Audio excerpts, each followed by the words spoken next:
So in this Angling Direct Quick Bite, I want to give you 5 tips that should improve your match fishing results.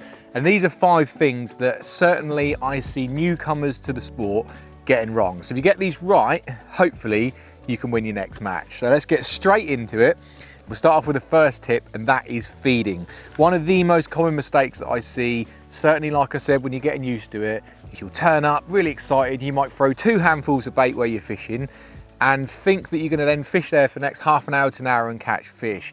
Don't get me wrong, sometimes that will work. But if you're thinking about how you're trying to catch them and the sort of method you're fishing, you can then adjust your feeding. For example, I've been fishing a pellet waggler today, and on the pellet waggler, I'm trying to catch them shallow in the water, so like 1 or 2 foot deep. Now to get that feeding reaction, I need a constant plop of like 2, 3, 4 pellets all the while, and that makes them come up in the water, compete with each other, and I can catch them shallow.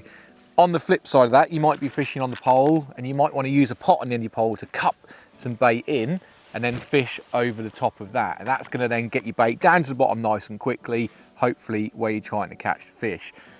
It's really hard to say in quantities, but just don't go too mad to start with, because you can't take bait out. So don't overfeed, but also don't underfeed. I think people underfeed more regularly than you realise. So if you're catching a few fish, put some more bait in, put another pot in every time you get a bite or something like that. Because let's face it, when you're match fishing, you're not always in the best area. You can't move to where most of the fish are. So feeding is the only way to get them to come to you. So they are, we're all within feeding. You've got to think about how regularly you're feeding, how much you're feeding, and obviously what you're feeding as well.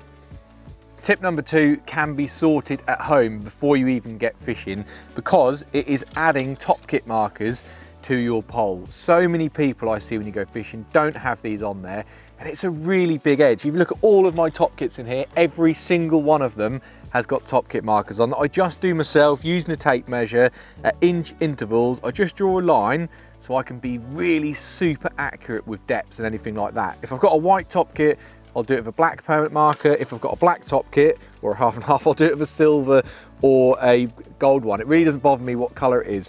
But the advantage is you can be super accurate. You can see here, this rig is plumbed up, and this is 40 inches deep. So let's say I lost my rig, I can go straight out there. I know it's 40 inches deep. I haven't got to waste time plumbing up again.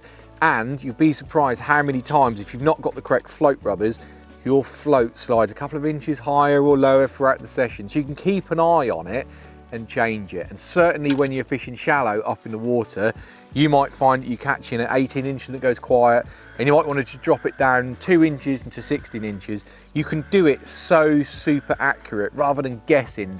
There's no point going out thinking, oh, they might have been at 10 inches deep and they were 14, for example. This puts you super accurate. The more accurate you are, the more fish you're going to catch. For tip number 3, it's all about adding back shot into your rig. You can see on my rig here that I've got 2 number 8s above my float. That is what a back shot is. They do so many important jobs. I'll give you 2 or 3, but first of all, I just want to talk you through about back shot placement.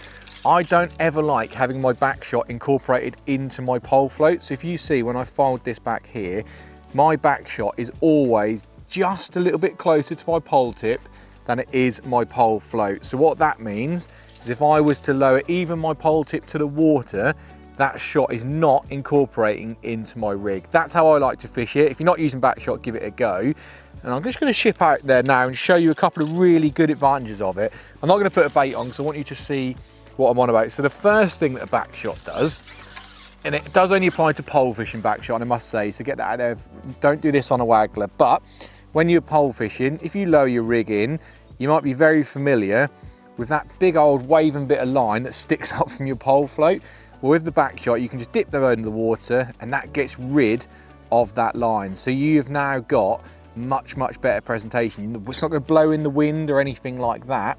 And while we're talking about wind, the main thing for back shot is it lets you have a lot more movement in my pole tip. If you look at my pole tip now, look how much I can move it without it having any impact on that float whatsoever. I'm probably moving that, I don't know, we're probably getting onto a foot or something like that, and that's had no impact in where my float sits, because basically those shot absorb all of that movement, meaning your rig sits absolutely dead still. That's probably the most important thing about a back shot, and also it keeps the line tight between your pole tip and your floats. If you were to strike, it's really instant. So trust me, if you add back shot into your rig, it's going to make a big difference. And while we're talking about rigs, let's go on to tip number 4, and for that I need to slip a bait on. It's all about shotting your pole float and not having so much bristle showing. One of the very big common mistakes is you have loads and loads of bristle showing, like the whole bristle, sometimes even more, and that's extremely hard to read bites. So we think once this rig's in there and settled with back shot, I've left a little bit more showing just so you can see on the camera, but if you can dot it down, especially in winter, you can see much more that goes on. So now with less bristle showing, I can see what's happening. If it lifts up, I can see if there's a lift bite, and it takes a lot less pressure for a fish to pull that under than it's a whole bristle. Trust me, if you've got all of your float out, you are missing loads of little bites that you think you're seeing, but you're not seeing anything.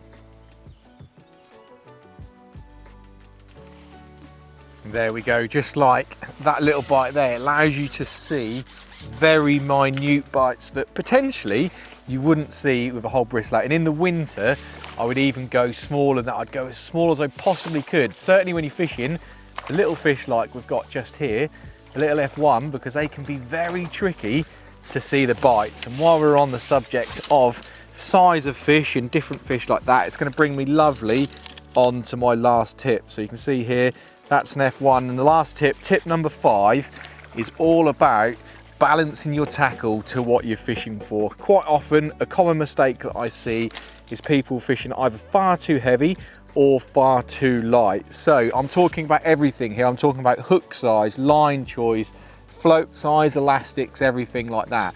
Let's say if you're fishing for big carp down the edge, you want some heavy elastics, some strong line that's not going to let you down, coupled with a big hook. But if you're trying to fish really nicely and the fish aren't very big, you're costing yourself fish if you're fishing too heavy. One, you're going to get less bites if your hook's too big, your line's too thick, and 2, you're going to pull out a fish as well if your elastic is too heavy and stuff like that. So just with your whole rig, like I said, from your lines, your elastics, your floats, your hooks, make sure it's all balanced to fish with what the fish you're targeting and trying to catch. And there we go, that's 5 very simple, quick tips. But if you put all of those 5 into your fishing, if you're not doing any of them, trust me, it should improve your match results. So I hope that's helped. Don't forget to hit that like button, hit that subscribe button for more quick bites to come soon, and we'll see you very shortly with some more helpful fishing tips.